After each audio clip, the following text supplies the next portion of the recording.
Dear ministers, it's an honor to share the stage with you, and also thank you to the IISS for organizing this great meeting of the minds. And also inviting me for the second time already. So this year marks 80 years since the end of World War II, when autocratic powers tried to bend the global order to their will and lost. 80 years ago, freedom prevailed. We collectively established the rules-based international system with the United Nations at its core. We developed legal principles to try crimes of atrocity. We established international law to protect territorial integrity. We signed the United Nations Charter. This is a treaty that binds every United Nations member by law. 80 years after the end of World War II, some actors are subverting its very foundation. It is the greatest challenge of our time.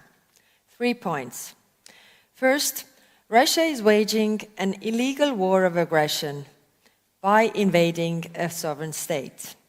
The UN Charter is very clear. It provides only 2 legal grounds for the use of force: self-defense and the authorization of force by Security Council in response to a threat to peace, a breach of aggression, or an act of aggression. There are no root causes under international law that allow for the use of force.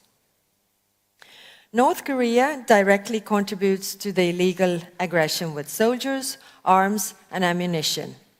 And China says it's neutral, but its dual-use experts are fueling Russia's war. When China and Russia speak of leading together, the change is not seen in 100 years, and of revisions of the global security order, we should all be extremely worried. Back in 2022, former Japanese Prime Minister Kishida warned from this stage that Ukraine today might be East Asia tomorrow. We are over 3 years into the war now. We speak in Europe that Ukraine's defense is our defense, but it is defense of our common security.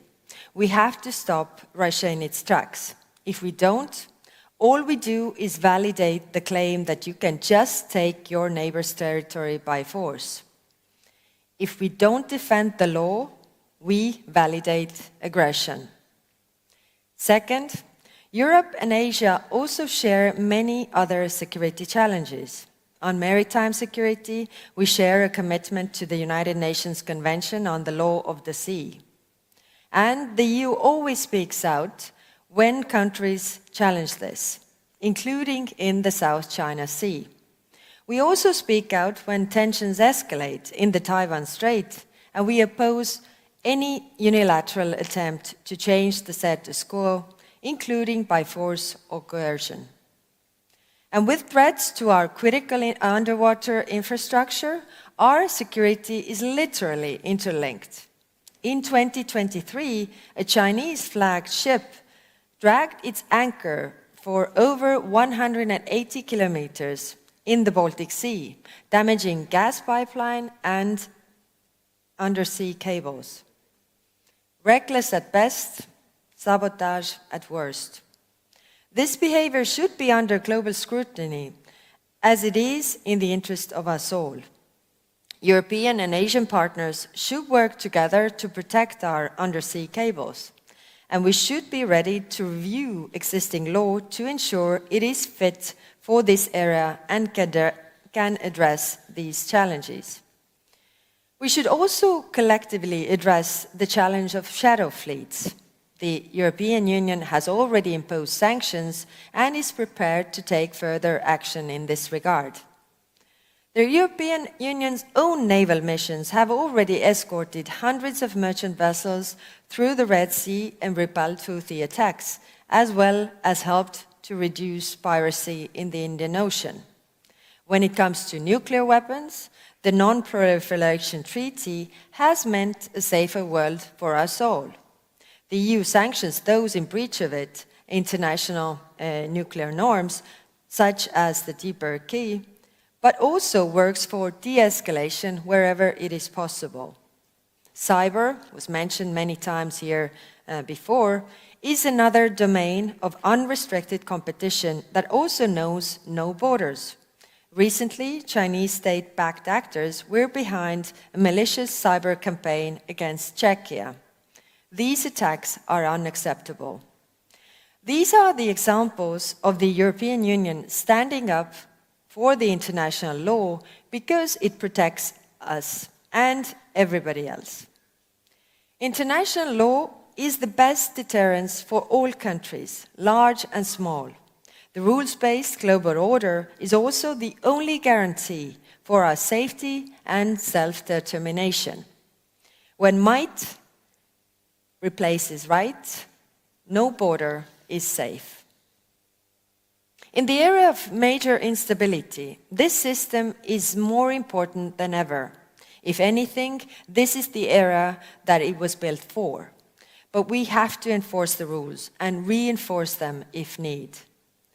Third, those who breach international law are often the same as those who see international relations as a zero-sum game. It is not. Our strategy for the Indo-Pacific is the exact opposite of this. It is about building strong partnerships in our mutual interest. All of us are always better off when we work together. The EU offers reliable and credible partnerships. You can trade with us, innovate with us, and lead the green transition with us. We are the world's largest trading bloc, a top 3 investment partner to most countries in the region. And our power is not only economic. In the face of these geopolitical challenges, the European Union has shifted gear, reimagined our own paradigm as peace project backed up with hard defense. We are making up to 800 billion euro available for investments in defense. And we are fast becoming a global security partner too. We have agreed security and defense partnerships with Japan and the Republic of Korea, for example. We would like to deepen our security relations with India and Australia and many others as well. Europe has a long-term strategic commitment to this region. Esteemed guests, the World War that ended 80 years ago this year came at too high cost for humanity to throw away the achievements we have made. UN Charter and the international law, far from abstract ideas, are the best tools we have to protect peace and hold aggressors accountable. They are the bedrock of stability. So we stand firm against those who ignore the rules and ensure accountability for those who break them. We throw our weight behind partnerships. If you reject unilateralism, bullying, and aggression, and instead choose cooperation, shared prosperity, and common security, the European Union will always be by your side. Thank you.